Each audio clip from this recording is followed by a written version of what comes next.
Westeros! And welcome to our Morning Throners podcast. I'm Nelson. I'm Jeff. And I'm Kyle. And we're the fucking Morning Throners. And welcome back to another episode of your favorite Song of Ice and Fire podcast. We're your Morning Throners. And ladies and gentlemen, we did it. We made it. Bran VII, the last chapter of A Clash of Kings. Kyle, congrats. You're 2 down. That means we only have another, 8 years?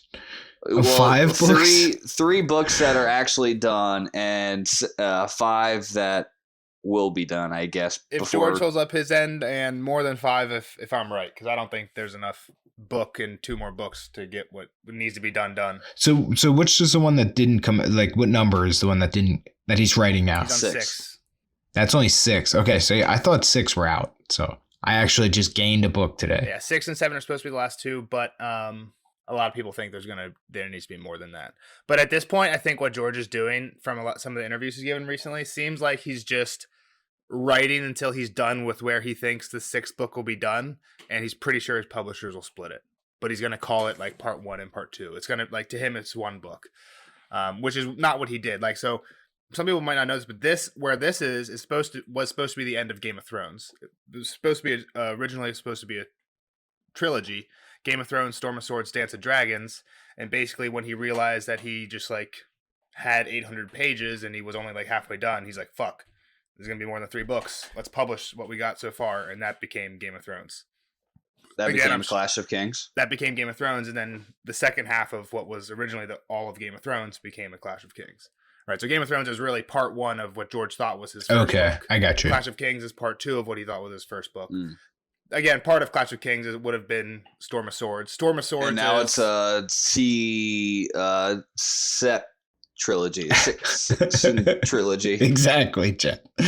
Got it. Nailed it. Well, it's easier to see what happened there with the last 2 books, right? Because the last 2 books, Feast and Dance, we talked about this before. It's just the characters are just split. It's basically the same time is passing in both books. Some of the books are just this set of characters, and the other just a different set of characters. For sure. So that's clearly all one book that they were that's just too long. You have to split it, and he split it instead of splitting by part 1, part 2. He just split it by, I guess, location. It's kind of how he describes it. Yeah. You know what's not going to be too long is when everything's just an ebook and you have to read via a Kindle. What do you mean? Oh, when books don't exist anymore? I mean, there's no binding to a book, to an ebook. Yeah, it doesn't matter how big it is. I don't know. I feel like there'll always be books just for the collecting of it, right? Like first editions or whatever. I mean, just think about how much money the publishers would save if it had to be a digital copy. I mean, you can still buy CDs and stuff, though. They just need to make books NFTs. Shut up. No, let's not get down that rabbit hole. Oh, God. Kyle, the biggest spoiler ever, the chapter of this, the title of this chapter. Bran. Yeah. I mean, we kind of talked about this at the end of the last one, I think, where it confirmed his existence. But I mean, we knew that, right? I shouldn't have, I guess, technically, but what do you think? Good wrap up to the book, this chapter? Not really, right? I mean, kind of. I think we had this discussion at the end of the last one, so we don't have to go too deep into it, but it definitely wraps up the story for this book. It's a groundbreaking moment, kind of. I guess. Maybe that's not the right word, but the story branches here, right? I guess that's what I'm trying to say. Well, at least he and him and Rickon get separated. They're going opposite directions. That event of Winterfell is over with. I mean, at least for this part of it. Yeah, if you look at the book as a whole, and again, we'll talk about some of this, I'm sure, when we do our whole book podcast. But there's you can kind of think of it as different stories. You have the kings, either character wise or location wise, because a lot of the characters you have in the same, not a lot, but some of them, like Theon and Bran, were all, at least the second half of the book, were all in Winterfell. Bran was there the whole time. Theon was in Iron Islands for the first half. But right, so to you're saying, this wraps up the Theon Bran storyline arc. Yeah, kind of the last 2 Tyrion Sansa chapter together. Tyrion in the bed, Sansa in the throne room, wraps up the King's Landing storyline, and the Davos storyline, right? Because that was kind of the Davos storyline was the other side of leading to the Battle of Blackwater for a lot of the book, but we kind of lost Davos for a while there. He didn't really get a wrap up. I mean, the last we heard of him, it was explosion into water. Oh yeah, that's right. I forgot about that part. There are a few characters who are like where they're at, but he's kind of one of them that was not left in a great situation. Yeah, next podcast, I'll try not to talk about the book too much as a whole. Yeah. Well, I'll say one other thing to what Kyle said is I think if Kyle didn't know about Bran, and even without like any show knowledge, right? There was hints that there was like a big hint this wasn't Bran at the end of one of the last Theon chapters. I think there was little hints in almost every chapter in Winterfell that Bran was alive. Yeah, and there was one or two that was like pretty obvious, but again, I think a lot of people, probably would have been myself included if I hadn't seen the show already, right? Would have not realized that Bran was still alive up until this chapter. Even after some of the obvious stuff Theon says, just because like you say a lot of times, Jeff, like when I read this the first time, there's a lot of stuff I wasn't really thinking about. I was just like taking it at face value. So like Theon is just like feeling bad about it, and he thinks like, I forget what he even thinks that's. Well, he thinks about like the farmer's wife and killing the boy, or He definitely talks about the scene a little bit more. Although I guess there was kind of a red herring with the whole dream John had of Bran, and I think he said he smelled like death or something like that, right? Yes. Which, again, here makes sense because Bran was in the crypts, right? So you can just kind of explain it away that way. The other cool thing Jeff and I talked about at the last chapter. Let me bring it up because you always talk. Is Jojen's dream? Is that what you're going with, Nelson? I wasn't going to say Jojen's dream. All right.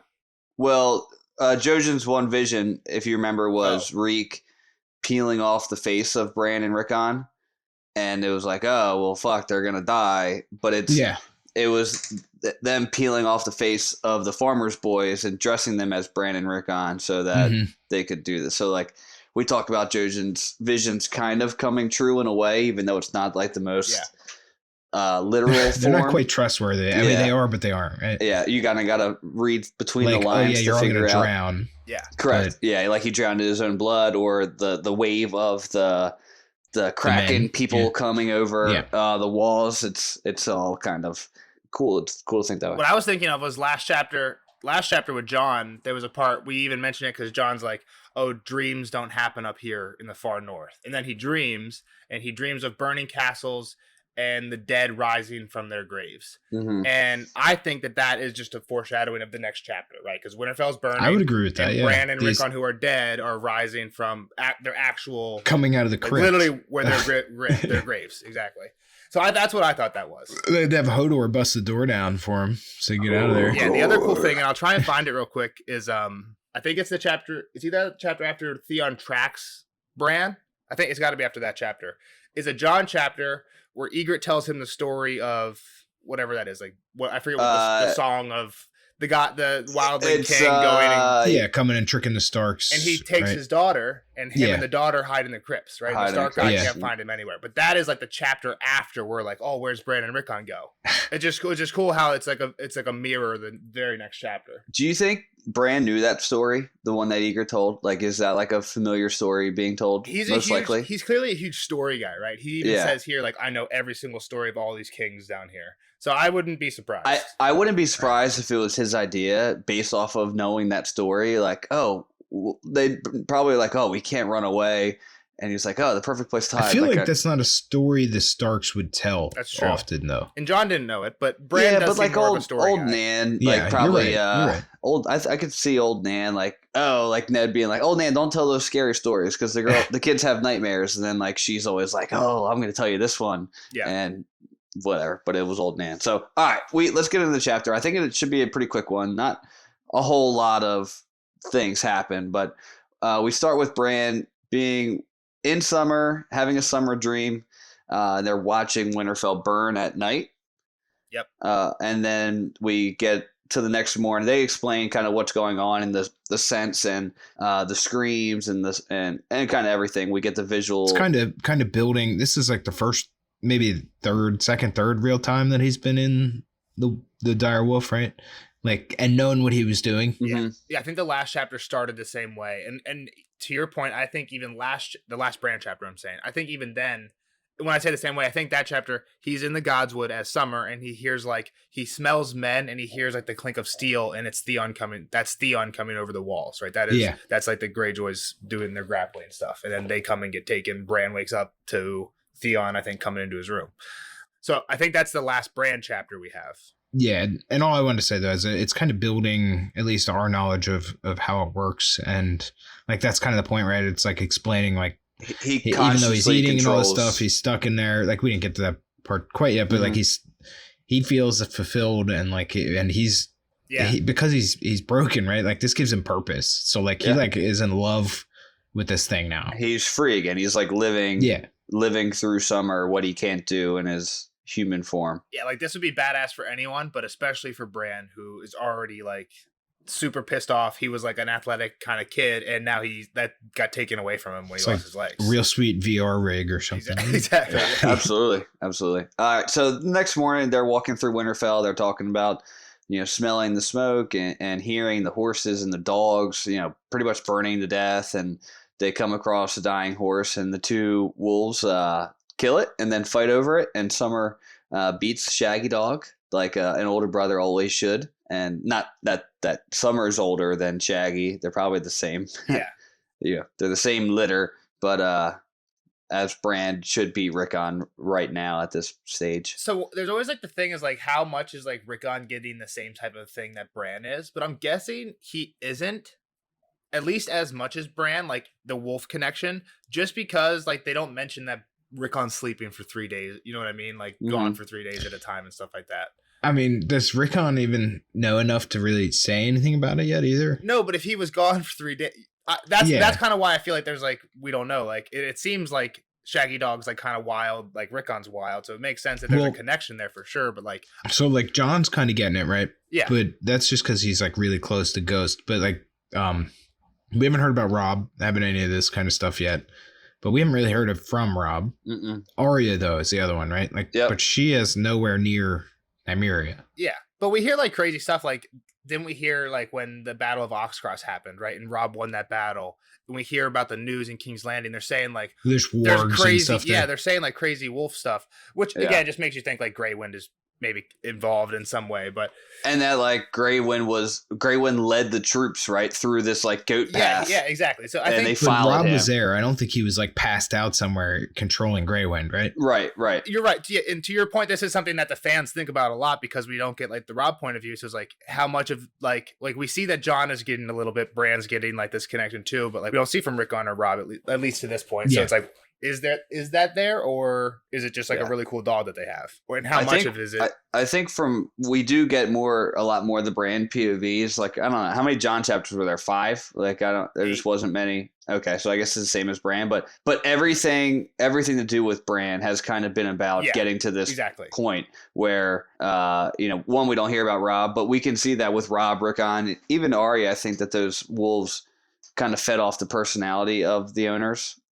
Lady didn't really live long enough to for us to see that relationship, but I guess we could assume. Yeah, and Arya lost her, so the two girls really we don't get too much. But I mean, Arya seems to be outside of doing something.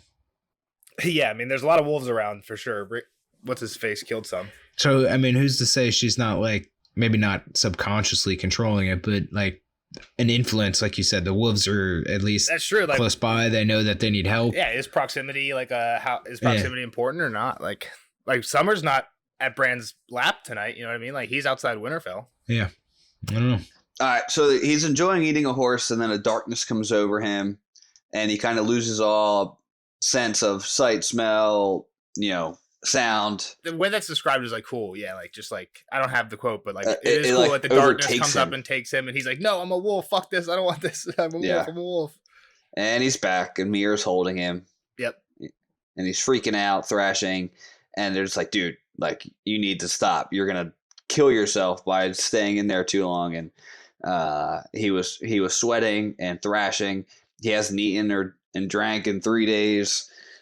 Pretty crazy. Like 3 days of basically kind of being in a coma. Yeah, it's pretty wild. And what were you thinking, Kyle? Like, did you know immediately? Like, I'm guessing not immediately. Like, where they were until they light up the torch. Were you like, where the fuck are they? That it's just so dark. So I thought actually because he does kind of get into something about the dead or something. I thought. Yeah, I thought they were in like a crypt somewhere. I didn't know they were in Winterfell. Yeah, I will say that much. It's a great play. A double black play. So smart. Yeah, hide right under him. I mean, what did they just walked in there? They walked backwards, like you had to. Like they went to the wolf. They went to the edge of the woods. And yeah, I'm saying, but you had to double back through your tracks. Like, how did they? What did they do? Take a branch and cover their tracks as they double back? They had a branch sweeper. I think they had to walk through Wintertown. I'm not 100% sure that Wintertown surrounds the entire castle, but there's a big town on at least part of the side of the castle.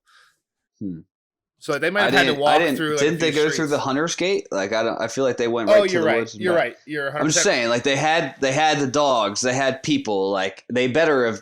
Like I don't think they like perfectly. Yeah, they had OSHA did a pretty good job of covering tracks. But to whoever said the Hunter's Gate, I think you're 100% right that when they mentioned the Hunter's Gate earlier, they say it's called the Hunter's Gate because the hunters use it because they leave really early in the morning and they don't want to have to walk through the town. Yeah, I'm pretty sure that's where Theon met For sure, up. went right out You're in right. the woods. You're 100% right. Yep. All right, so we learn again that they basically kept him alive with sneaking some water down his throat and putting honey on his lips. Again, back to just good old Bran days, back when he was in his coma, his real coma. Honey can keep you alive for weeks. We had that conversation, yeah. He's basically putting Burt's Bees lip chapstick on and staying alive. No, so let's try to do that with you. And honey. The thing is, your lips is the second best place to put Burt's Bees chapstick.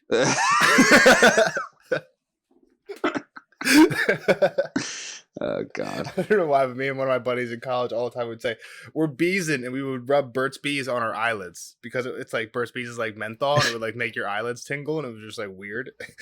Like me and Ace would be like, "Yo, you beesing?" And we just start. I was wondering how many of them you stuck in your butt. That's what I thought you were trying to say. I could tell immediately that when I said that it sounded really weird. Like I was putting it somewhere super weird. I mean, eyelid is a weird place to put Burt's Bees chapstick, but yeah. We also Bran admits like, look, I wasn't hungry. Like I ate a horse in there. Like I was good. I was filled. Well, he's just arguing for the sake of arguing, like me and you do all the time. He had already admitted in his mind. Well, I argue because I'm right. You argue because you want to argue. He had already admitted in his mind that he's hungry when he comes back. Sometimes, most of the time, he says I'm always weak and thirsty and hungry a lot of times too. Well, I mean, you can tell he much prefers it, right? Like that's like he'd rather be in summer. Yeah, and like I'm saying, everyone. Like I feel like I would too if I could be in Luke. I mean, especially if you couldn't walk anymore, and now you have 4 legs. Exactly. Yeah, you went from no legs to 4 legs, and you can do some crazy stuff. All right, but Jojen's just like, yo, like you got to remember, like you're Bran, you're not Summer. Like you've got this ability, but you need to be Bran. I think there's a cool line where he's like, I know who I am. He remembered too well. Bran the boy, Bran the broken, better Bran the beastling. Is Mira being a little flirty with Bran here? Like she like, oh, do you need a drink? Rub the sweat off him. Like isn't she like decently older though? Yeah. Yes. Yeah. We had this discussion because wasn't he like all about her at when she first showed up? He thought like, oh, you're cute. I think wasn't he like 9 and she's like 14 she's or like something 15, like that? Yeah, 15, 16-ish. Yeah, I don't get that. I think she's... I mean, he's got a crush on another girl, but it's weird that she's like all over him. Does Mira have a mom? Right? She had to have at some point. At some point. Well, we haven't heard about or of the mom. Yeah, I'm not sure. So I think she's just taken like motherly figure of Jojen and now adopted Bran and Rickon. That's a fair assessment. And it's also that like again we're through Bran's eyes, so maybe he's just like taking some of this stuff the wrong way. You know what I mean? Oh yeah, she was really digging me. She put her arm around me in a romantic way, and it's really just like, hey, good job, champ. So it wasn't even her. It was dark. Yeah, exactly. Bran does think on how he's glad that he can control his third eye now and kind of go into Summer's mind on command, and even mentions that he was able to talk to Ghost and talk to Jon, but maybe that was still just a dream. So he was a little unsure of what that actually was, but I don't think we got that from Bran's. We know Jon had a dream, right? Yeah. And saw the tree with Bran's face. That's, so it's kind of like 2 dreams were connected almost. Yeah, exactly. Well, that's what he said though. Like touch Ghost. Does that mean that he was like kind of controlling Ghost? Because didn't Ghost lead him to led Jon to the eagle or whatever then? Or yeah, I'm trying to he walked over the edge. I don't actually recall what happened in that dream to get to that point. I thought Jon was like the tree was there, and then he saw Ghost, and then Like either he followed Ghost up the hill or he was Ghost as he crested the hill and saw this mass of people. Then he got attacked by the eagle or something. And then John and Corin and them, they went and found him, remember? He sat on his haunches and lifted his head to the darkening sky, and his cry echoed through the forest, a long, lonely, mournful sound. As it died away, he pricked up his ears, listening for an answer, but the only sound was the sigh of the blowing snow. John? The call came from behind him, softer than a whisper, but strong, too. Can a shout be silent? He turned his head, searching for his brother, for a glimpse of lean gray shape moving beneath the trees. But there was nothing, only a weirwood. It seemed to sprout from solid rock, its pale roots twisting up from a myriad of fissures and hairline cracks. The tree was slender compared to the other weirwoods he had seen, no more than a sapling, yet it was growing as he watched, its limbs thickening as they reached for the sky. Weary, he circled the smooth white trunk until he came to the face. Red eyes looked at him. Fierce eyes they were, yet glad to see him. The weirwood had his brother's face. Had his brother always had 3 eyes? Not always, came the silent shout. Not before the crow. He sniffed at the bark, smelled wolf and tree and boy, but behind that were other scents. The rich brown smell of warm earth and the hard gray smell of stone and something else. Something terrible. Death, he knew. He was smelling death. He cringed back, his hair bristling, and bared his fangs. Don't be afraid. I like it in the dark. No one can see you, but you can see them. But first you have to open your eyes. See, like this. And the tree reached down and touched him. And suddenly he was back in the mountains, his paws sunk deep in the drift of snow as he stood upon the edge of a great precipice. And then, that's when the ghost sees the stuff. So, like, John was in Ghost, but I feel like Bran, like, when he says touch Ghost, like, he influenced that. Well, it literally says he reached out, right? But first you have to open your eyes, see like this, and the tree reached down and touched him. Yeah, I know, but before he touched him, though. Yeah, I guess you're right. All right. Fair enough. Touch Ghost. Literally touched him. Again, I don't know if you want to take it that way, but it is kind of weird when you read both of them back to back. That like I forgot that the tree touched him physically. So I was reading more into that maybe. So after that, Bran's like, all right, I got to talk to Osha. Like, where's she at? And she's over pissing on a statue. She's over pissing on a statue. She's actively pissing on a statue, but she mentioned. She said last night I pissed on a king's foot. And there she's talking about how they can't tell. They have no fucking clue what time it is down here. It's been too dark. It's too long now. I mean, they had to be down there a week, 2 weeks, weeks, Nelson. It was enough for Reek to ride off and get an army. Yeah, true. Plus them searching for them. I think weeks is fair. At the end of the day, timeline doesn't matter. So I don't think days or weeks matters. I think weeks is fair. Saying minimum 2 weeks, Nelson. Agree to disagree. I agree with that. Okay. So Osha's like, oh fuck, like I don't want to get up there and get caught by Theon. And I think Mira's like, all right, fuck it, I'll go up. But then they end up just lighting the torch, and at the end of the day, they all go up. So I don't really understand what that part of the chapter was. It was like Osha didn't want to go, but Mira was like, all right, I'll go. And then they all go. Yes. I have some gaps in my timeline that I have to fill in for Clash of Kings, but I think it's closer to a month and a half. But holy tits, that's a lot of bread and honey. Yeah. Again, she might have gone up once. You know what I mean? Snuck I up think they definitely times. did. They had a stash of food. And they still had food left after a month and a half. Like I'm saying, you could have brought food down the first time. I mean, you would think they would go through water a lot quicker than they would food if they were really rationing it out. Yeah. Whose crypt are they pooping in? Yeah. Do they go downstairs to poop? In the old Kings? Into tombs? the old Kings? Maybe upstairs. Whatever. So they end up lighting a torch and walking up the steps. They walk up. Osha decides to go up to make sure that it's clear, but then the door is blocked. So also, read the quote real quick when you skipped ahead too fast there. Read the quote where she lights the torch. A long pale flame awoke, stretching upward like a girl on her toes. Osha's face floated above it. She touched the flame with the head of a torch. Bran had to squint as the pitch began to burn, filling the world with orange glare. The light woke Rickon, who sat up yawning. When the shadows moved, it looked for an instant as if the dead were rising as well. Lyanna and Brandon, Lord Rickard Stark their father, Lord Edwyle his father, Lord William and his brother Artos the Implacable, Lord Donner and Lord Baron and Lord Rodwell, One-Eyed Lord Jonel, Lord Barth and Lord Brandon, and Lord Cregan, who had fought the Dragon Knight. On their stone chairs they sat with stone wolves at their feet. This was where they came when the warmth had seeped out of their bodies. This was the dark hall of the dead, where the living feared to tread. Yep. I just like the crypts. I like how, like, I don't know, when she lights first off, none of them have seen anything in a while. and like when they light it, all the statues seem to like just pop up. It doesn't really make sense to me if they're underground why they couldn't have kept the torch lit. So torches only last for 15 minutes. This is like a thing that like movies make people not realize, that like in medieval times a torch only lit, like in the last John chapter they mention that like before they go down in the cave, like Torrin spent all night making like 6 or 7 torches or something like that. So kind of Minecraft-ish. Well, in Minecraft the torches last all night. This is the thing, is like you have to, it burns out pretty quickly. What I guess so. You weren't at my grad party, but at my grad party I made like some actual torches by taking like tiki torch fluid and like soaking I took like old t-shirts and like stripped them up and wrapped them around like torch like sticks and then why the fuck did you make your own?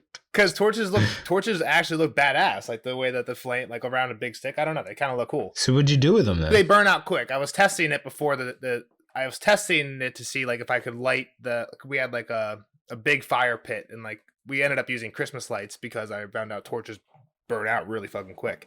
Like, gotcha. The torches that I made were burning out in like maybe 5 minutes tops. But when I was doing Googling, it was like, yeah, you're not going to get much more than like. You need to find like doing some weird, a poopy substance. You got to take like poop and shit that burns slower. Pitch. But like, yeah, basically what I was finding on Google is it's hard to make a torch that lasts. And now you're on a list. Maybe. All right, so. Yeah, I do agree now. So it's cool to see the statues, and we even get some more statues, I think, of the kings below in a second. Yeah, and the reason I had you start where you started was a long pale flame awoke, stretching upward like a girl on her toes. When John lit his fire in the last chapter, he's like, "Oh fuck, we're fucked, right? They're gonna come get us." Corin says something like, "Oh, it looks like maids dancing at a wedding," and John's like, "That's weird. I wouldn't expect a guy like Corin to be talking about maids and weddings." Like, we talked about like what kind of life did he live beforehand. It's just weird that like both times stretching upward like a girl on her toes. Yeah, it's just like being described as like a girl. Back-to-back chapters. You don't have to dance on your toes, bro. Maybe George was just running out of. It's like, what do I describe flame as? Go back and just control search for flame. Yeah. Then he ran it through the thesaurus, and here we are. I think one thing too, Nels, you talked about John dreaming of the dead rising, and it says. Blah blah blah. Looked for an instant as if the dead were rising as well. Yeah, but then at the literally that's chapter to chapter. Yeah. So Osha lights up the torch, looks at the food. She's like, "Fuck, I'll go up." There's also a part where like Mira says like, "I'll go if Osha's scared." Yeah.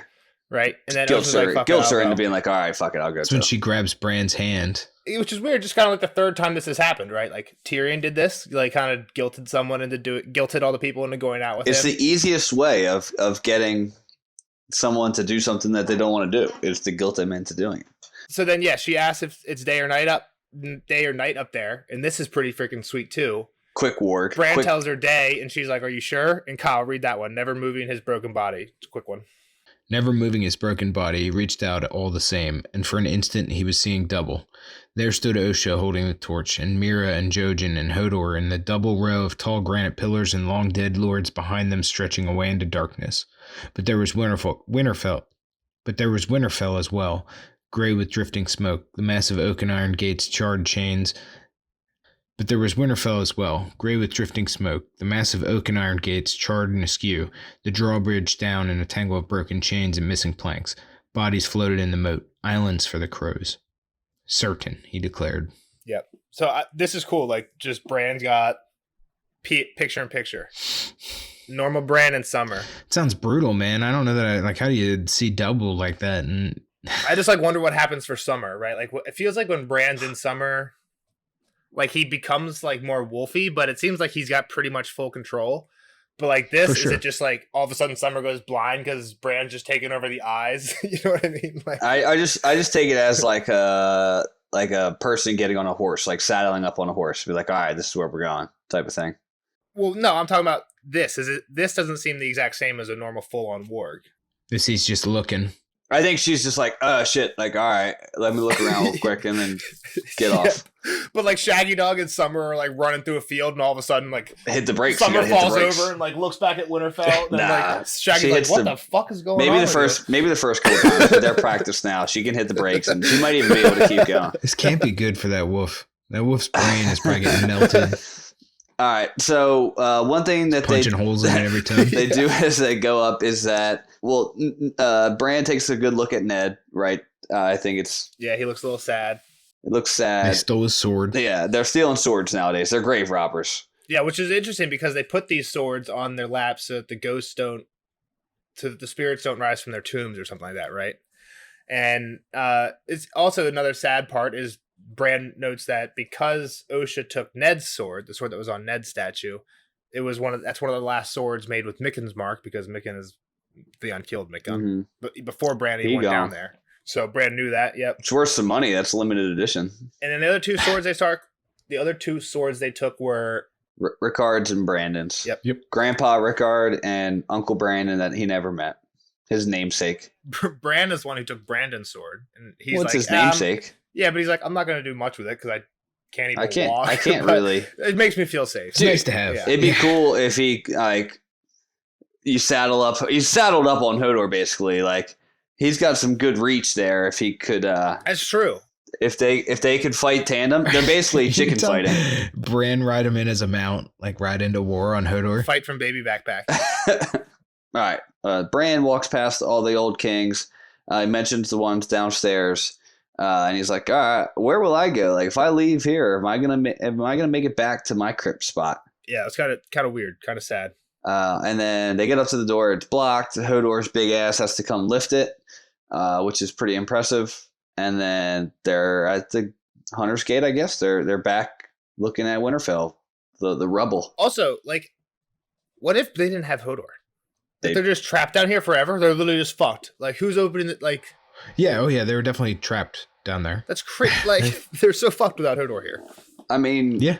I mean, could they survive till someone comes back? Now, who knows when someone that would next be like is the last place you'd check. Yeah, I mean, I feel like the next option is have Summer or Bran Morgan to Summer and like have Summer start trying to move rocks or whatever's blocking the door, you know. But I don't know how well that's gonna go. But yeah, so they come out, and I think one of the cool things they see when they first come out is the first keep has fallen over, and there's gargoyles and shit. Because this is the first keep is where Bran fell from, and there's gargoyles that have fallen like around the same right spot where Bran he fell. fought. And he's like, "Damn, they are fucked up. How am I still How kicking? am I here? I'm not still kicking technically, but He's not how am kicking. I He still kind of moving forgot around?" about that dream for now, right? Like the whole Jamie pushing him dreams that he's started having and that like started this whole thing, and now he's just like, fuck, this is cool. I'm I'm fuck all flying. these old He's dreams. got his third eye. He's flying. I ain't scared anymore. He's also had way bigger problems to deal with, but True. yeah. All right, so he does see the rubble and thinks to himself, holy fuck, maybe I'm a little lucky here. And then Osha hears something behind them, and the wolves are come back. up on him. Yep. I wonder how they got in. I mean, I guess they just like when everyone The drawbridge is down. Yeah, but they had to raise the gate. At least, but that was the Hunter's Gate. There was probably a gate. There's got to be a open. gate. When you burn a castle, you don't worry about locking it up when you leave. You know what I mean? Just Yeah. Exactly. So they found a way in. So they get in there, and Jojen's like, let's be quick about this, first of all, Yeah, because let's they're get not the hell going to out be of the here. only ones coming. more here wolves to are see- coming. Yeah, yeah. So they walk through the destruction of Winterfell. A lot of the stones are good, but like everything that was wood or like, I don't know, thatched Yeah. shit Gone. is all gone. Like The roof of the Stables are gone. The roof of the Beams Great are Hall gone. collapsed because of the floors have fallen through, They destroy the glass gardens, the greenhouses, the all fucked up. the wooden stables were nothing but ash and dead horses. Bran wants to cry because his special horse that they'd spent time training with his special saddle gone. Mhm. So there's what's a really cool thing I think that I never really caught before. There was a shallow steaming lake near the library tower, right? I think. Yep. And it was like squirting black or warm water. Well, the library, it seems like the library tower, because we know that there's hot water from the hot springs that pumps through the Winterfell walls, which keeps Winterfell, which is why it's basically like inhabitable in the super cold. Mhm. We've never like really seen evidence of that, but I guess this is that, right? I don't think there's. This This is the plumbing. Yeah, it's pretty crazy.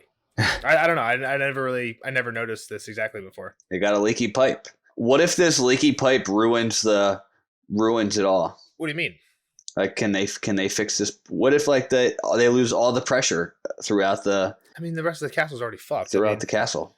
The rest of the castle's already fucked. The most of the structure is there. You could build back better.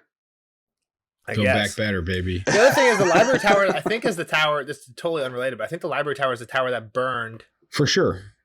The first night. That's what got the assassin's attention. Exactly. Cat was supposed to be gone. Yeah, because of the fire. Because the books went up in flame. Yep.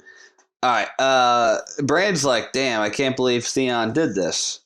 And Osha's like, no, look around, little guy. Like, there's dead Kraken people here.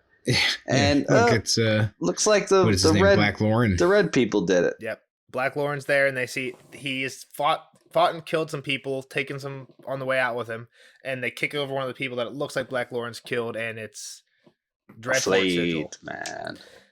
And Lewin kind of gives him that later on. Yeah. They also see Smiler, which is Theon's horse, dead. We saw him. I think the last thing Theon saw burning. In this chapter was his mane ablaze. And screaming Bran also and kicking. Notices Poxy Tim dead, even though his face was all fucked up. Bran was able to ID him. Poxy Tim, we got him KO'd. Yeah.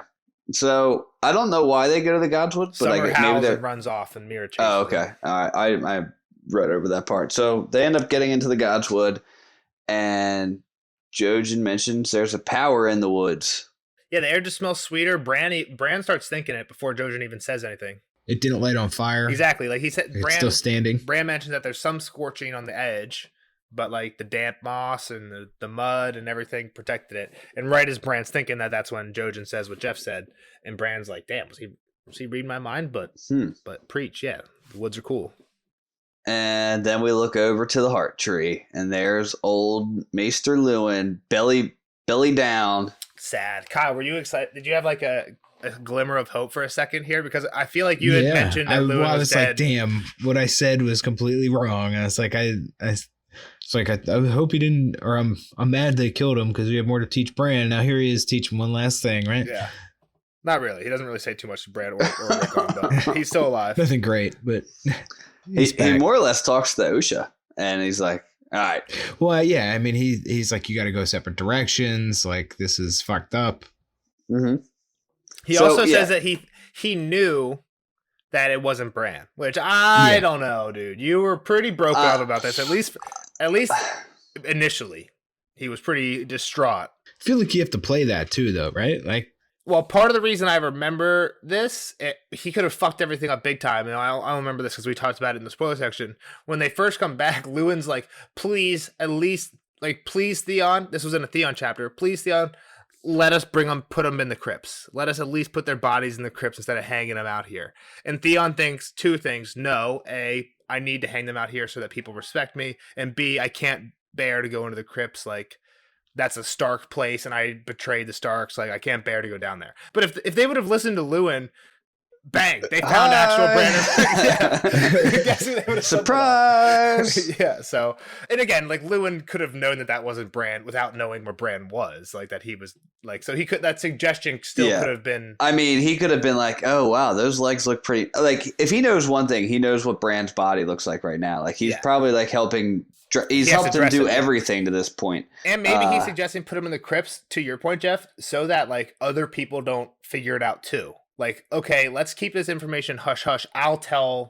Let me get myself out of the situation, then I'll tell the people who should know. But I don't know. This is also one of the things where, I mean, if he banded like all of Winterfell together, could they have overtaken Theon and his 20 guys? Like, at the end, there was only like 7, right? 7. They could have. Like they could have tried 17 that stood with him. But so. Yep, Lewin is happy to see the boys, and it could have been like, I knew it. Like you make like you think something. It's like when you like say like every at bat, like, oh, so he's gonna hit a home run here, and then the guy finally hits it, and you're like, I caught it. Like you didn't actually call it, you just kind of thought it. It was one of the 4 possibilities in the back of your head, and because it was back there, you're saying, I knew it. Yeah, exactly. Okay. I knew they looked weird. I knew those legs, something off with those legs. Yeah.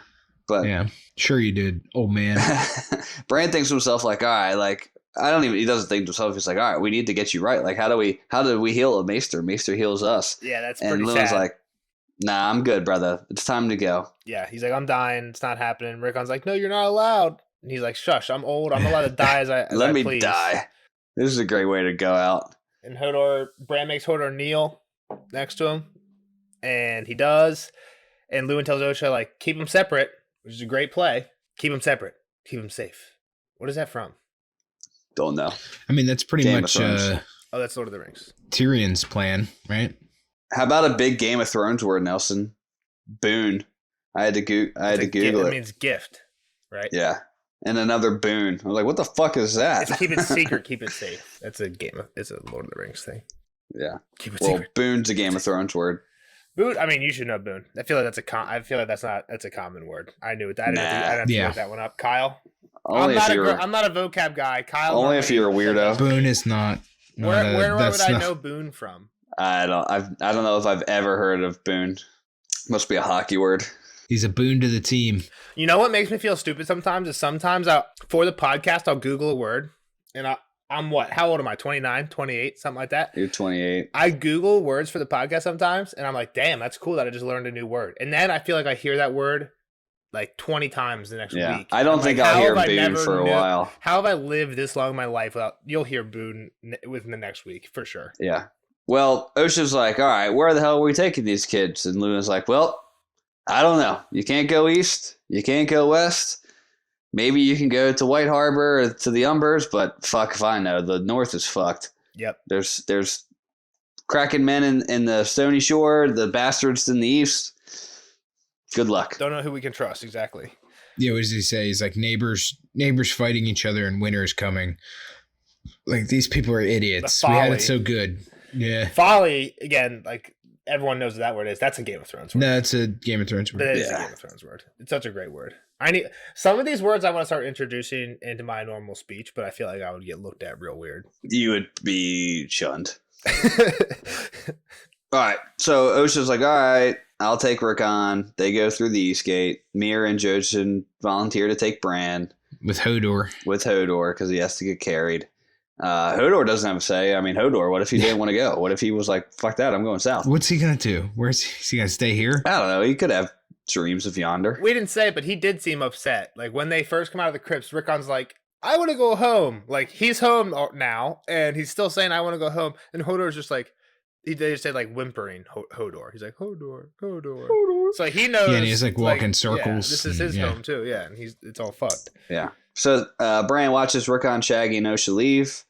So we said that he asked for a boon, but he's like, "Get me some water, and then I need a boon from you, Mira." Like, that's what he's asking about. Kill me, give me a death, clean one. Yep. Why the water then? Just kill me, get it over with. It's just one last. I mean, you should ask for like some wine. Like, go find. Let me get one last swig in it. There probably isn't any left. Yeah. Definitely wouldn't be water if I had one last drink left. Actually, there's nothing like cold, like a nice glass of cold water when you're thirsty. Exactly, man. That's probably all he wanted. He's sitting under that tree. I'm sure a nice glass of cold beer or something along that line would be just as good. yeah, for sure.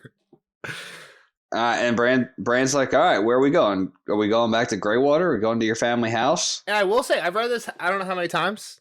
This is one thing that's different from the show. They don't separate at this point.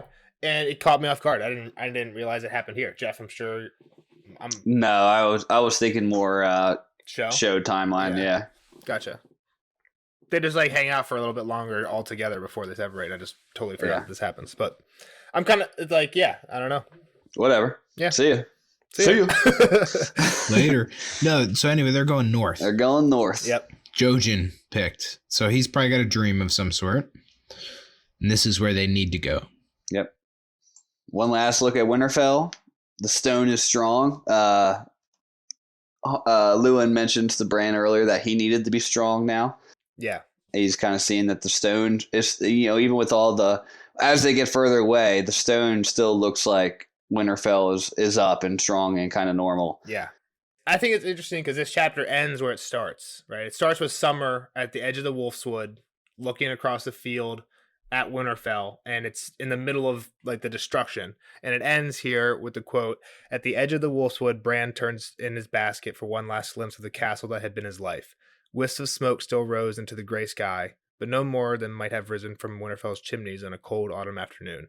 Soot stains marked some of the arrow loops, and here and there a crack or a missing merlon could be seen in the curtain wall, but it seemed little enough from this distance.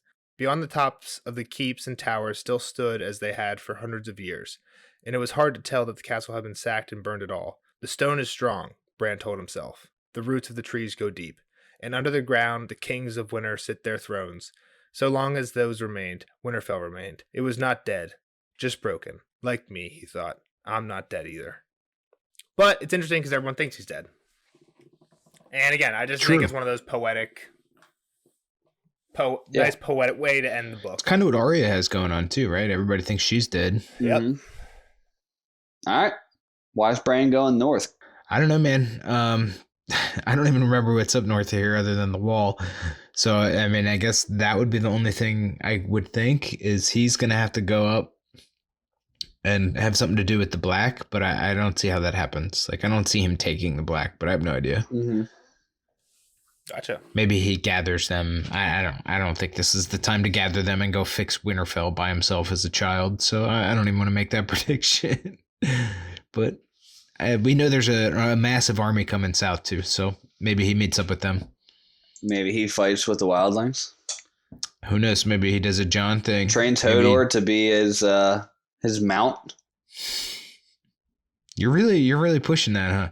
You're pushing Bran riding Hodor into battle. That's what you want to see. Just picture it. It'd be awesome. It needs to be a video game. What happens if Hodor gets cut down, though, and then Bran's just stuck on the ground? Well, that's it. Bran works in the summer, and he hops on. And okay, yeah. Can he? Well, I guess we know he can see through both at the same time. Can he control and... Oh, that's next level. He's got to level up. He's got to get some more XP first. Yeah. He's got some more storyline to get through to some side quests. Yeah. It's too funny. I guess last thing is maybe Winterfell. Winterfell's kind of been a character kind of up to this point. Like a lot of people say that some of the locations in the Game of Thrones world are characters, and it got fucked up. Yeah, you hate to see it get smashed. Like we knew, I guess that's another surprise, right? Because we knew that like Theon and all his men were getting fucked up in the last Theon chapter. But I don't know if we knew like that the castle was going to get fucked up. I thought Reek or whatever his name was going to take over the cat. Like, I mean, just like he wanted the castle. Nope, he just pretty much said "fuck your castle" and left. Yeah, it makes sense. Like it is a badass castle. Why not take it? I mean, it's also the logo kind of the North. It's like the headquarters. Yeah. Yeah. Well, the king lives there. Yeah. I mean, technically, Rob the King lives there. Not no mo. The other cool thing about it is I think there was a part where there was a Theon chapter where Theon thinks like, I forget, I wish I had the quote in front of me. And I was going to try and find it, but I didn't. He thinks like taking Winterfell doesn't make me like, will never make me like I think once he realized like everything was fucked, he's like, taking the castle didn't make me the owner of the North. Like the crypts and the Godswood and that kind of shit is like what makes Winterfell. Like, and I'll never be part of that. Like, I think it's, again, like, the whole Theon conflict is, do I belong as a Stark or do I belong as, like, with my actual family?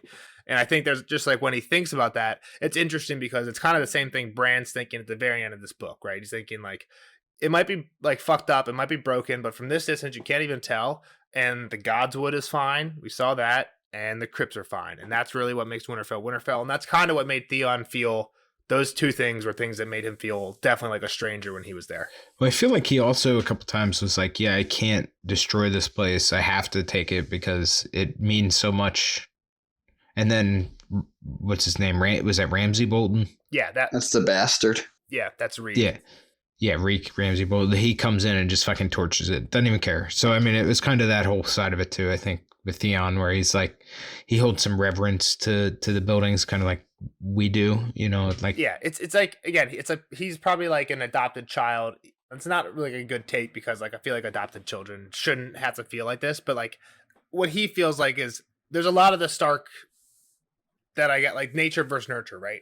I got a lot of the nurture where I grew up in this family, I'm raised, I have a lot of the same like morals and values as the Starks, but there's a thing that I'll never have is like the North blood. I'll never have like the connection to the crypts. I'll never have the connection to the old gods. It's kind of you can even say it's similar to Jon. Like Jon is by all means like them, but he's missing he's missing a part of it.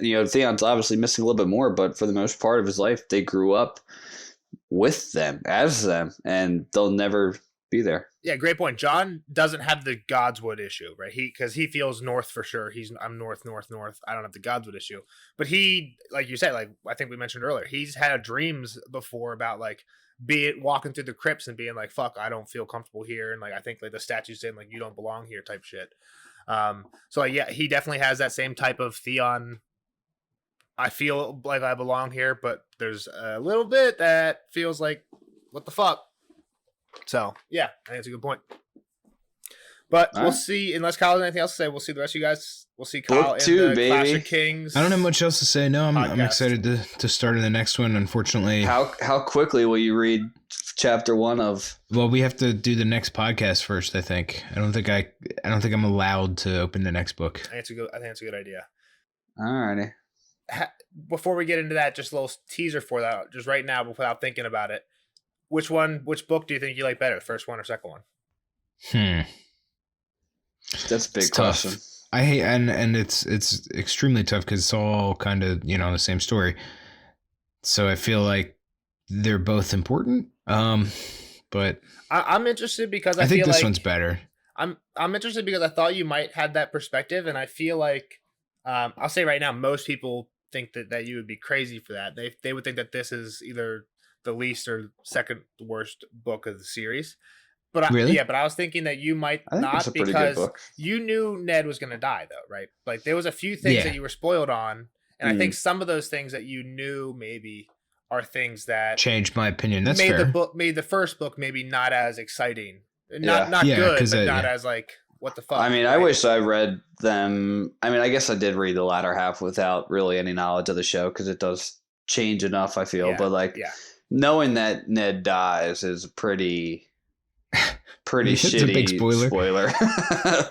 Yeah, and what I think I'm saying is like this book I think doesn't have as many of those moments, but it relies more on just like not like big like wow factors, but more just like consistent story the whole way through, right? You have a few wow factors like Renly's death and stuff like that, right? But for the most part, it's just like, oh, what's going to happen? Like building tension. That's what I was going to say. Is I liked how this one built the entire time. Kind of like it was setting stuff up from the very beginning that didn't come true until the end. So that was exciting. Yeah. I don't know. Battle like of Blackwater. I had a cheat in the beginning, the first book, where I knew the surprise that made it good. So I mean, just think about how much build up we had. Some of this stuff. How much real quick. How much build up it was just to the Battle of the Blackwater. Like all the armies moving there. It's the whole book. Tyrion, like with the pyromancers, like super early on in the chain. Like how many chapters was like, all right, like what the fuck is this chain gonna do?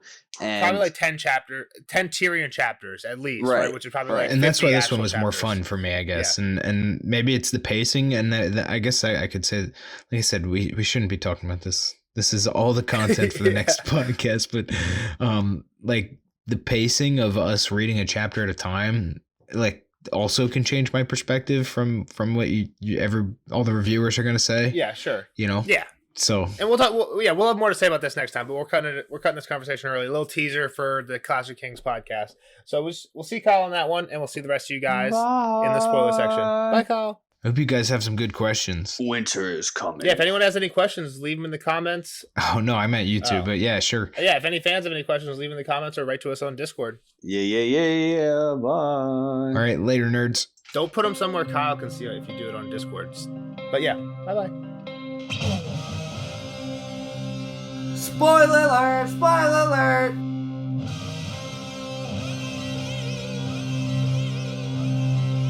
Spoiler alert! Spoiler alert! See you later, Kyle. Thanks for hanging out with us. Now, on to the spoiler section of Bran 7. Jeff, any hot takes? I mean, I kind of said it's not really a hot take, but the one quote I had about the Death Rising, I just said it in the non-spoiler. I don't think it was very spoilery. There's a big theory that I think a lot of like people believe, like big theorists will believe, and that is that something's going to happen where the Starks come alive, whether it's the statues or the actual bodies down there. I think we've talked about this, like being like Harry Potter, where the statues come to fight the battle of the Dark Knight. Whether it's that or the actual dead bodies come alive somehow, because we know like the others, right? But like, and fight against the living or fight for the living. I don't know, but the reason people think some of that's weird is like how some of those bodies would be so old. Like how could they like even be bodies? There would just be skeletons. Unless like what the Iron Sword does is preserve the body somehow. But not buying that. Yeah. The one thing I think it kind of maybe lends to would be time traveling Bran, just because of all of the mentions of Brandons in this family. Like there's like 12 Brandons. Like there's a lot. Did Brandon influence the time traveling Bran influence the naming of all of these? I don't think we'll ever know, but like, or is it just like a family name, right? That just keeps yeah. getting reused because it's a family name. It's hard because there's a lot of Rickards and Rickon, that type of name too, you know. So yeah, but there was like 9 brands to Bran is like definitely the 4. biggest one. Like the next name was like maybe 4. I don't know the whole family tree, but a lot of brands. So one thing that I don't know if you have anything about, but just like him looking at Ned and Ned's face looking sad. Do you think I noted the quote, but I don't know. nothing I have no about any like theory. I didn't have any theories on it. like does Ned feel sad about how his family's kind of falling apart? Like does Ned at this point, being a part of like the old gods, know the path, like Bran's path? And it's a little bit to the point of Bran thinking about where he's going to die and where will he be buried. Does he know that Bran's going to be in the tree? Well, so that kind of was what I was thinking more. That's a great point. I didn't think about that, but I think what there is a thought about is that somehow the way Bran gets back under or back to Westeros from the wall is underground, Yeah. right? Because we hear a lot of stories like Jon and Ygritte go into caves. We hear about Grendel. I think it's Grendel and Gorn, who were the two brothers, like King Beyond the Wall brothers, who led their people through an underground cave and got lost down there. And I think like Ygritte tells Jon the story that like, oh, you can still hear the screams of like they just still live down there. They got lost in these caves under the wall, underground, and never got out. But I think we do hear of like there's definitely at least a tunnel that goes from that you can use to get under from the north and out south of the wall. Yeah, I mean, Bran takes it. Sam takes it. And we know that the lower levels of the crypts, there's some level, like as you go deeper, the kings get older, but there's some level where there's a blockage. You just can't go any deeper. You think that's the tunnel to north? Well, yeah, people say exactly like why is there a blockage? It's a portal. What's the point in that? It's an old god portal. You break it down and there's something important behind that. What's behind that? I don't know.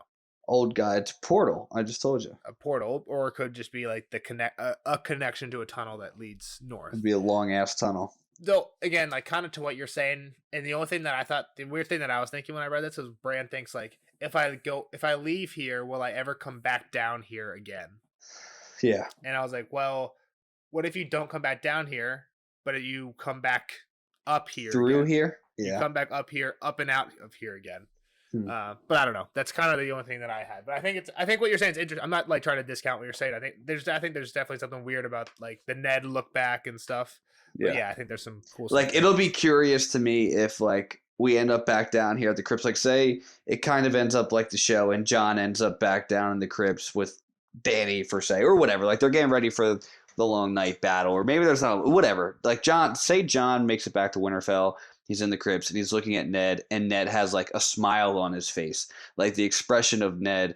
And it could be interpreted by like one person versus another, but like the fact that like maybe there's a little bit of spirit living in these crypts, I don't think would be as so far fetched in this story versus like real life. Like no one would give a fuck about a tombstone, but that'd be cool. Like a definite mention that like someone has a completely different interpretation of how Ned's statue looks, which would be like a little hint that, oh shit, these statues are alive.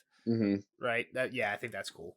So one of the big quotes that I think gets brought up a lot, and I think one of the reasons that this gets brought up a lot is because when this book had just come out and like up until the end of Storm of Swords and maybe the end of Feast of Crows, people thought that this might have been like an actual dragon. So when Summer is we talked about this last chapter too. Yeah, there's a quote. It says, "The smoke and ash clouded his eyes, and in the sky he saw a giant winged snake whose roar was a river of flame." Right? He doesn't say it's made of smoke. He literally says a giant winged snake whose roar was a river of flame. And then when Osha and Hodor, when Osha gets Hodor to break the door down, and they come out, there's a part where Osha says, "We made enough noise to wake a dragon." And Summer literally just saw, like 5 pages earlier, a dragon flying above Winterfell. Right? So a lot of people thought, like, holy shit. Bran's a Targaryen. There's also stories of dragon eggs being in Winterfell, right? Like, Targaryens have visited Winterfell before, like, and like King gifted them an egg. Exactly. And we've heard that there could be like a dragon egg hidden somewhere in Winterfell. And the other thing that I noted that I think one thing that's weird is Summer hears this. There's a part at the beginning where Summer says, All through the night the fires crackled, and once there was a great roar and crash that made the earth jump under his feet. And I think there was a part when Dany walks into the fire at the end of the very last chapter of book 1. And the pyre falls, doesn't it? Well, when the eggs are hatching, there's like a sound that shook the earth or something like that, like that rattled the earth, and there's like 3 really big loud sounds that like I think talk about like breaking the earth. Type noise, right?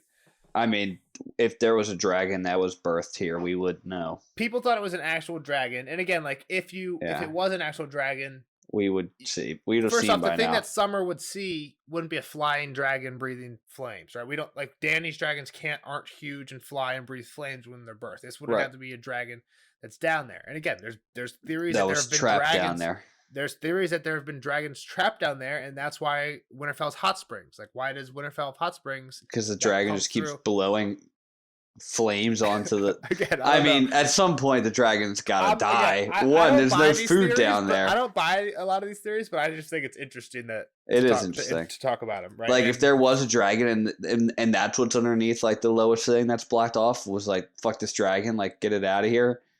Yeah, so a lot of people think that there is no dragon.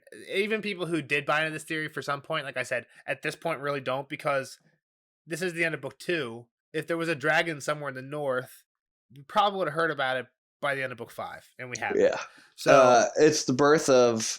So hold on, when you think about it, that's why did I bring this up in the last chapter? The birth of Jon was the dragon in Winterfell the whole time. Exactly. That's why there's always like Targaryen Winterfell symbolism, is because Jon is the connection there. It's kind of weird because I don't think there's a particularly like, why does this chapter relate to Jon? Besides, he dreamed of it last.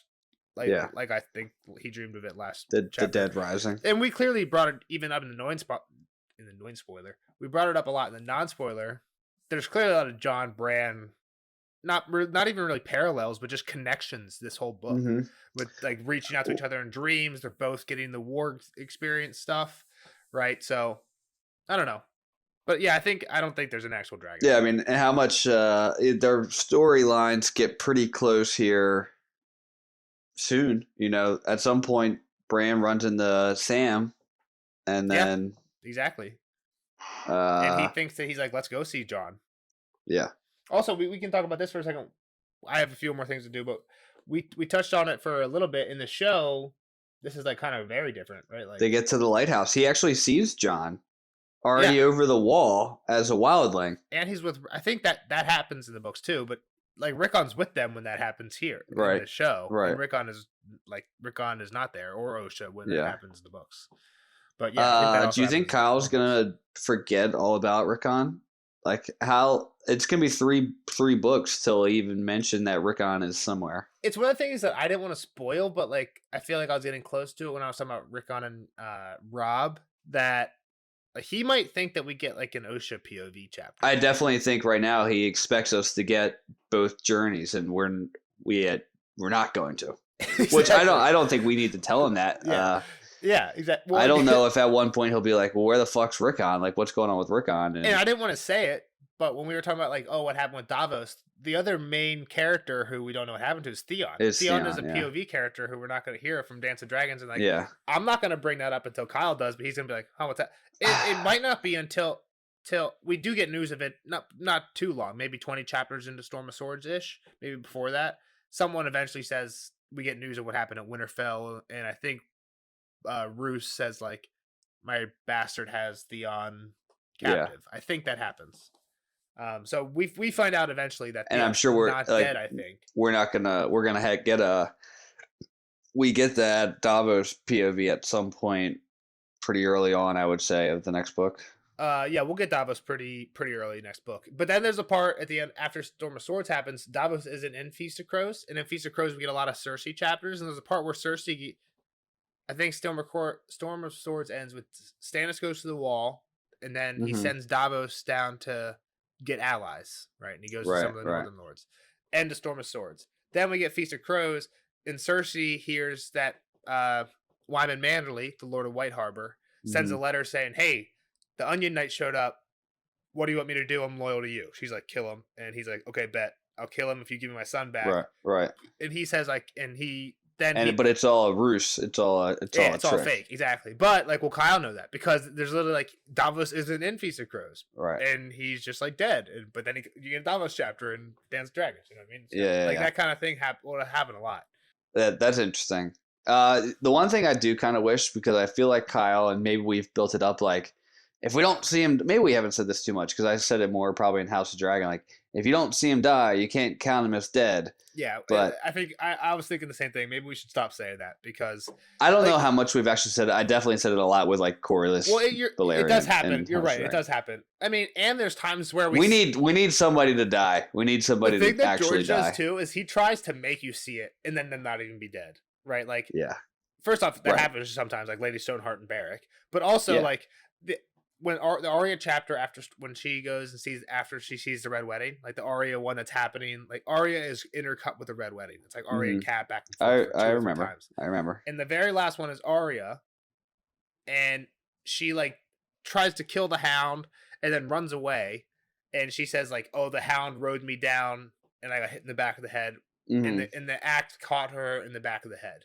And it's really just him taking her. It's like the flat of the axe. Yeah. He hits her. He knocks her out. Yeah, he knocks her out. But it's not the blade. Yeah. And I think a very similar thing happens with Asha when we get Asha chapters. I think she's at Deepwood Mott.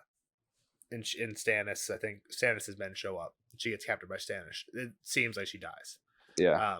But yeah, he does a pretty good job of like, and then the axe smashed into her, and then we find out like.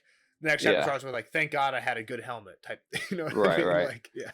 I wish. I forget how it goes with Asha, but it's like I just don't think he really believes anyone's dead. Like even like Bran was dead. Like people were saying Bran's dead, and it's like it's a little bit different because he knows.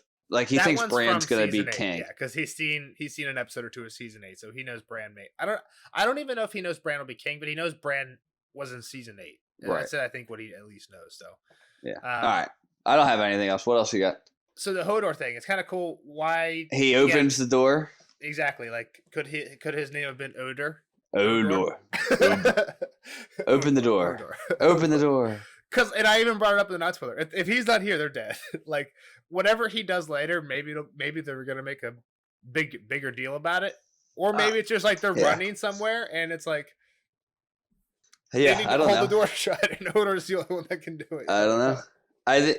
Does Bran takes control of Hodor in the book, right? Like wargs Hodor. Yeah, that was a big part of him being like a cannibal almost. Like he becomes. Yeah, which is why I kind of think it's. Well, I think he also becomes a cannibal because he just starts eating men. As Summer. But we find out that warging a human is like a big warging no. Yeah, exactly. By Vimir Sixskins or. I think you're right. Exactly. Yeah, he says that. Like, I think he says he's the one that says eating human as an animal is also not good. Yeah, I was just kind of having fun. The third thing that's not good is having sex as an animal. Right. But I think he does. I think he does. Bran. I don't know if he does. I don't know if Bran does that too, but I probably will. I was having fun with like Bran riding Hodor.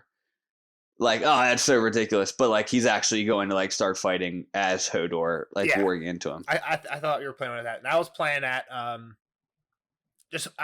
like how it was kind of fucked up that he was taking over Summer. Like, what happens when they do like the picture thing? Like, does Summer just like spaz him out, like turn his head around and say, "I was like, what's going on?" Like, kind of how it might not be pleasant for Summer either. It doesn't seem like that. They don't ever really mention that in the books, but I was kind of hinting at it because it's when they talk about Hodor, it's like, oh no, actual Hodor is like in the corner crying. Bran talks about that, how he can feel real Hodor, like just not is that happy. Bran? Does Vimir Sixskins talk about like how like his part of the brain is like maybe it's just Bran seeing Hodor.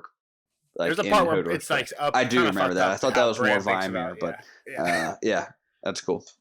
So then there was two things I had about Lewin at the Heart Tree, and I mentioned one before. Wex is up there, right? So again, I think this is Wex is in the tree. Correct. I think this is a retcon by George, and I think you pointed this out. Like, how would the wolves not smell him? But like maybe if everything smells like ash and he's covered in ash, I don't know. Maybe you can get away with it. But it might just be a retcon by George where he's like, oh, like 2 books from now, he's like, wouldn't this be cool as fuck? And he's right, it is cool as fuck. So I'm okay with it, right? If the only inconsistency with it is that the wolves didn't smell it, then I'm okay. But we don't really. Maybe the wolves did smell it, and Maybe the wolves know Again, that Rex. Somehow they know that maybe it's for their that betterment. Rex wasn't like a threat at that point. He was gonna end up helping them. Because Like at the end of the day, it leads to potential Davos going to get Rickon and bring him back. Yeah, so it might be it's a good. Yeah, it's definitely pretty cool. The weird, I guess, the one little weird thing about Lewin dying, like why to the heart tree? Like Lewin's not a. Maybe he adapted some Norse. Like, was he there as a purpose for this whole thing? Like, was he like? It's kind of like the Maesters are like it's like Bloodraven versus the Maesters, kind of in the overarching control of people's minds. And he's kind of a Maester that goes to the heart tree. Maybe that's a good point. I never thought about that. Maybe this is like a proof that and we've talked about this before, like, is Maester part of the Maester conspiracy? And I think like you were kind of like, fuck yeah, there's something really fishy going on with Lewin. But I think there's only really one chapter that really like gets us feeling like that, and it's the one where he has like the looking glass letter from Lysa, right? Yeah, the very beginning of Game of Thrones. Besides that, he seems pretty straightforward, and he seems pretty chill with Bran, right? So and maybe you're right. Maybe this is just kind of evidence that at some point in his life, he was like, I'm changing sides. I like the Starks. They're real chill. I'm pro Starks. I'm not for whatever the Maesters want anymore. I'm just not buying into it. And maybe he doesn't buy into the old gods. Does he have some old god dreams? Maybe like did he have some old god dreams, and that's why he was trying to tell Bran to like not listen to him? Well, there was some stuff like after Bran and Rickon both dream of Ned dying, and then he gets a raven of Ned dying. Like some of that stuff is like hard to deny. You know what I mean? Like he probably started being like catching on, and Bran's like, absolutely. I had a dream that the sea came to Winterfell. Like he told Lewin that dream, and 3 people die, right? Like and you gotta. I mean, a lot, but the thing is, like a lot of people died. More than 3 people died. Like Farland did they die died. right there in that same night? Like not that the same night, but that's what I'm saying. Like in that moment, those 3 people were dead. Yeah, more people ended up dying, but fuck. I think more than 3 people died in that one night, but maybe not. Maybe those were the most important people. And again, they weren't super important. I think one was Fat Tom, but the other thing I had was it reminds me of, and I think I mentioned this already. Towards the end of this book, I feel like a theme of mercy has been popping up. Right, Theon was thinking of. I feel like Theon was thinking of mercy. Yeah, we've had a couple of them, and I feel like we just had a conversation about it. And this scene with Lewin at the Heart Tree reminds me of. He asked for a boon. Well, he asked for water, and he asked for mercy, right? He doesn't say it with Bran there because he doesn't want to be like too explicit in front of Bran and Rickon, but he basically says like, yeah, give me mercy. That's the gift he wants, the gift of mercy. And then when there's a part in the next book where that Sansa or Arya's with the Hound, and they come across this guy, and he's fucked up, and they have this conversation, and he's like, give me some water, give me a drink, and they give him a skin, and he's like, I thought it was perfect that what you said. You weren't thinking, I didn't think you were thinking what I was thinking, but when the guy gives him water, he's like, oh, this water's good, but I'd hope for wine. And now it's like, it sounds like if I had fucking wine, I would have drank it already, you idiot, or whatever. And then he's like, all right, now kill me, or whatever, and he kills him. And then the Hound goes on the speech, and is like, that's where the heart is. At least in the show, he's like, that's where the heart is. I don't know exactly how it goes in the books. I listened to it recently in the books, but the show seemed pretty good too. And then it's funny because the same thing happens to the Hound, right? The Hound is in that position. Asking for mercy. Exactly, yeah. Arya doesn't give it to him. I just think it's cool how Lewin is the OG mercy guy. Yeah. And the last thing I had was Strong. And again, I don't know. Yeah, dude. I got some fucking Harwin Strong memos here. Like, what if Bran freaked out and was like, I'm not a bastard strong boy? Well, so the Strongs are like, they're old. They're an old family. They're definitely like old men family, right? Like you can kind of tell old family by like the simplicity of the name, like Stark. One syllable. Yeah, exactly. Are they one syllable? Strong, Stark. Yes. Targaryen 4. And I think again, I'm not one of the big ones on the theories. One of the big YouTubers who does a lot of good theories on the Strongs is Joe Magician. You can look up videos he does on like how the Strongs and Starks are related. But I think there is actually theories that they are like there's some blood relation like way back, way back, and there's at least parallels between Starks and Strongs. Yeah, and I can see. I mean, Lewin says, "Brant, be strong." He looks back at Winterfell. He thinks like Winterfell is strong. I think I can be strong. Yeah, he thinks the stone is strong. The roots are deep, and their thrones are beneath the ground. Yeah. And he's like, as long as it ends up being like, as long as those are there, like we own Winterfell, like I'm part of Winterfell. And that's cool because like Bloodraven sits in a throne of weirwood roots beneath the ground. Mm-hmm. So that's pretty cool. It kind of makes you think that like one, I think if Bran ends up being in that tree north, like it's pretty lame. Like I hope that tree gets overrun and he has to make like his own throne of it all and whatever. I don't know where I want Bran's story to go. Well, when we see Beric in the Hollow Hill, when Arya gets taken there, he has a throne of weirwood roots too. So maybe Bran goes there. We don't know. I don't know if we know exactly where that is, but it'd be cool if like maybe that was, or maybe like beneath the God's Eye, there's a throne of weirwood roots. That yeah, I don't know. I don't know what I want Bran to be. If Bran's king, then it better be something cool. But yeah, that's all I had for this one. Yeah. Yeah, like I said, I think most people, and I love this book, but I think, and this is, I think both of the ones that people think are the worst two, I think definitely get better with a reread. Just because there's so much stuff like that, like how so much stuff we talk about in the spoiler section that you don't catch the first time. Yeah. And which two do you think I'm going to say? Which are pretty much like consensus worst two? I wouldn't even know. Like I spend so little time of reading what other people think about these books. So Storm of Swords is the fan favorite normally. That's the Red Wedding and everything. Red Wedding, Joffrey's death, Battle at the Wall, Stannis goes to the north. Like literally all the build up happens. That's all pretty cool. What's which one's that? That's Feast of That's Storm of Swords. And then Feast of Crows people don't really like because you don't get Tyrion, Arya. Is that Arya and Dany and you get a few I think you get 2 Arya chapters at the end of the book, but you don't get any Jon, Dany, or Tyrion.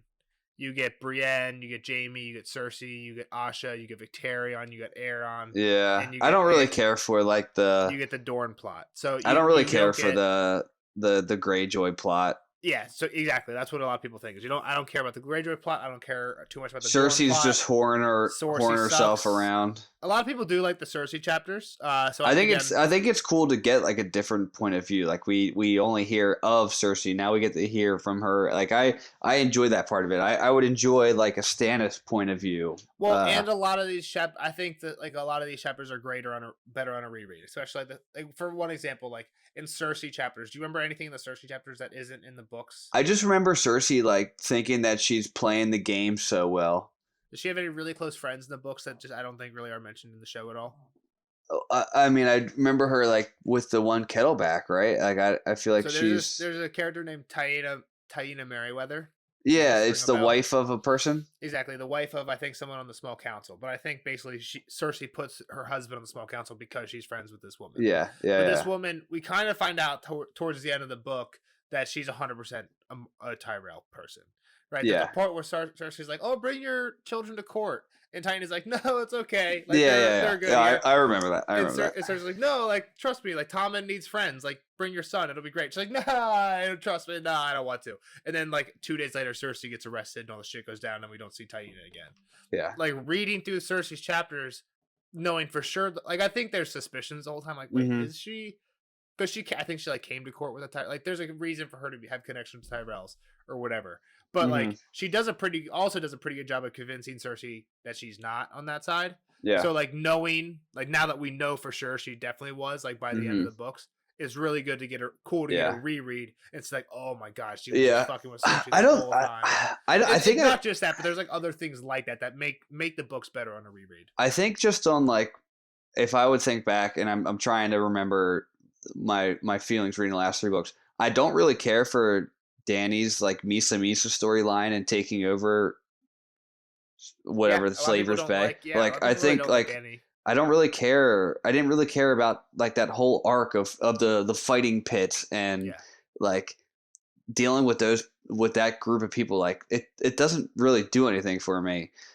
Learning about the Greyjoys and the fight for that throne, like I guess it was kind of cool to like see them do it, but like at the end of the day, like I wanted to hear more about Arya and Jon, like Jon's storyline with the wildlings and the fight at the wall and then becoming Lord Commander. Like that's so much cooler than Dany taking over Slaver's Bay. Yeah, the other thing, I think another thing that makes it good on a reread is because you know all the stories, like you're not like, oh, I want to know what happens next with John, because you already know what happens next with John. So now you can like appreciate what happens in the Victorian chapter. Like, yeah, maybe it's not as exciting or whatever, but like now you can appreciate it. So that's why I think it's good too. But yeah, we'll talk about some of that in the next book with the Clash of Clans spoiler section. So bye everybody. Podcast, but we'll see you guys in the next one. Bye bye. See ya.